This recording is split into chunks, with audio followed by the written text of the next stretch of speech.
I recently just got back from the Self-Storage Association's national convention in Las Vegas and have had a time to digest what I've learned there about the state of the self-storage industry. And let me share it with you. My name's Mark Helm, and I'm the author of Creating Wealth Through Self-Storage, and I'm the creator of the Self-Storage Quick Start Academy. And what I do is I support the small investor who wants to get in the self-storage business or who wants to grow their self-storage business, strategically do so in a way that creates true wealth and a fulfilling career. And I learned a lot at the convention in Las Vegas. And let me share with you some of what I learned, and then next week I'll talk about some of the takeaways and changes we're making in our organization as a result of being at Las Vegas. Well, the first thing is that the U.S. economy is softening. I don't think we're headed towards recession, but it really is softening. The trade wars have begun to have a real impact on the self-storage industry, and it could be a while before, quote, recession or downturn, but there is a real softening in the industry and costs are going up. I know what I'll be doing in November of 2020. But as you can guess, what was on everyone's mind, and the word I heard, if I heard it once, I heard it 300 times, oversupply. That was what the majority of the conversations were about as we talked about the state of the self-storage industry. No surprise there. There was a lot of how did it happen, a lot of blame on, quote, the REITs. I heard an interesting comment that because of the REITs offering third-party management, that allowed newbies to get financing that may not have otherwise gotten it. A lot of conversations around that. Really doesn't matter. What's happening is that in many markets, and more importantly in some sub-markets, there is a lot of oversupply. Now, one thing, when they talked about, quote, oversupplied markets, they talked about the markets in general. They didn't get down into any of the sub-markets. And I didn't hear anyone say, but one thing that I piece together and think is accurate is that most of the, quote, oversupplied markets, the Nashvilles, the Raleighs, the Denvers, are also the markets that have the fastest population growth. So if you're in some of those markets and you're in lease up and you have the wherewithal to stay, my suggestion is, if at all possible, don't bail. Population growth will solve most any problem that we as developers create. We also talked about some of the markets that are, quote, undersupplied, where there still is a lot of demand. Even in, quote, some of the oversupplied markets, I've seen some sub-markets where more product could go in. But in the undersupplied markets, the Las Vegases, the Phoenixes, there's still unmet demand. Now, you'll also remember in the 2008 economic times, those were a couple of the markets that were hardest hit. So just be careful in there. What you don't want to do is be 10 to 20% leased with 50,000 more square feet to go, and a recession hits and slows down the lease up. Now, 2 weeks ago in episode 221, I had an article on secondary markets. Interestingly enough, at the Self-Storage Association meeting, that was a big conversation. That tends to be where people are finding the opportunities today. Most of the, quote, oversupply, and especially where the REITs have gone, are in the tier 1 markets and some of the very large secondary markets.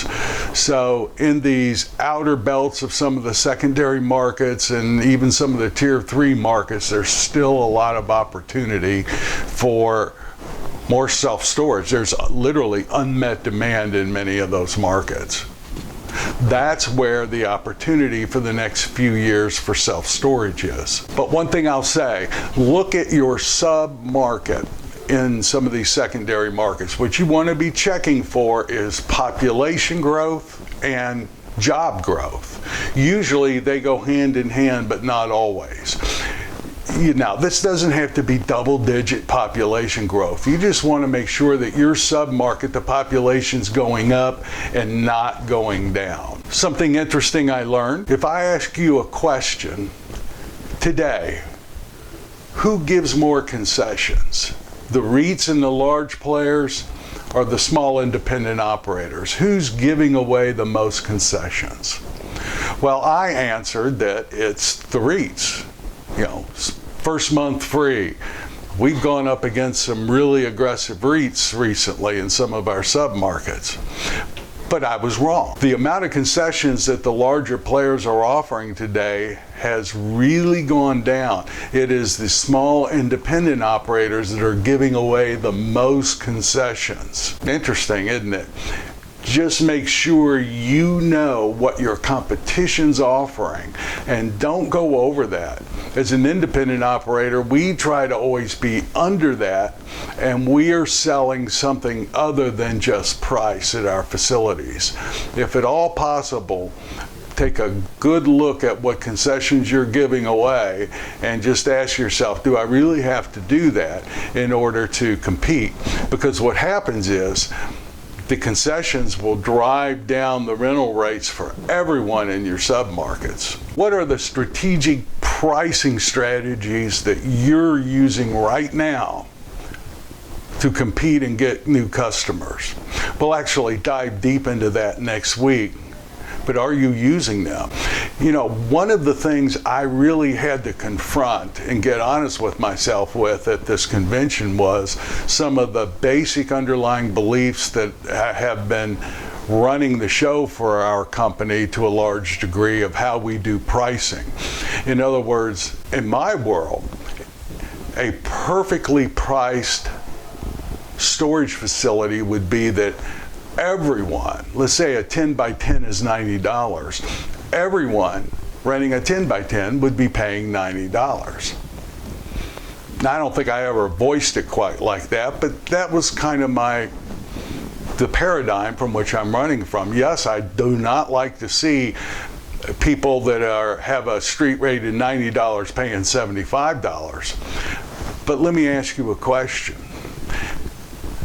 Is there anything wrong with somebody with a street rates are $90 and you have a customer that's been there 7 years and that customer's paying $135? We'll talk about that next week. But I just really had to confront that. Yes, we have value pricing. We have it where some of the units that are closer to the office or closer to the gate are more expensive.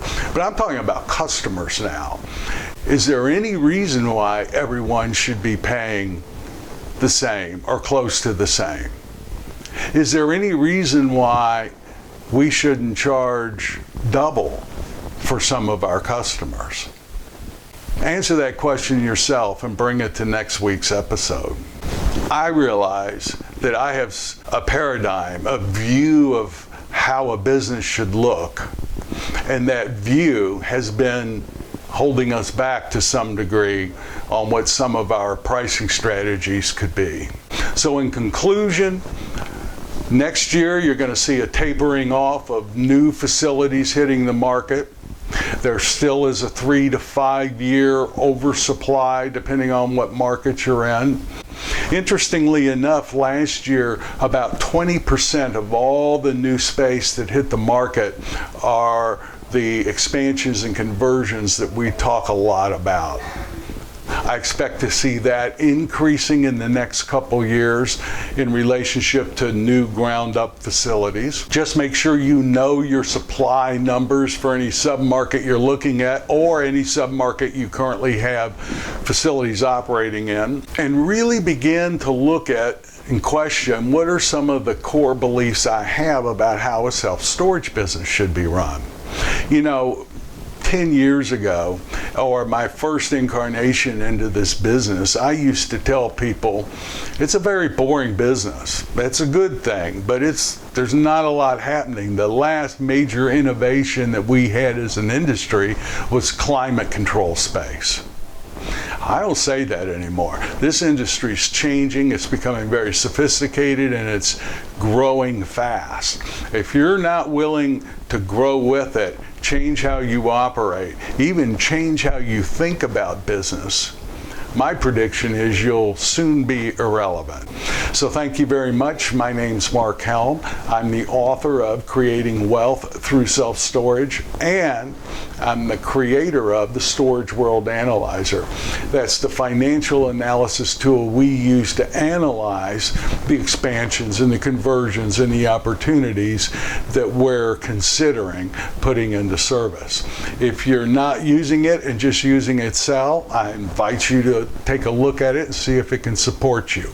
We use it every day. StorageWorldAnalyzer.com, creating wealth through self-storage.com. Thank you, and I look forward to being with you again next week.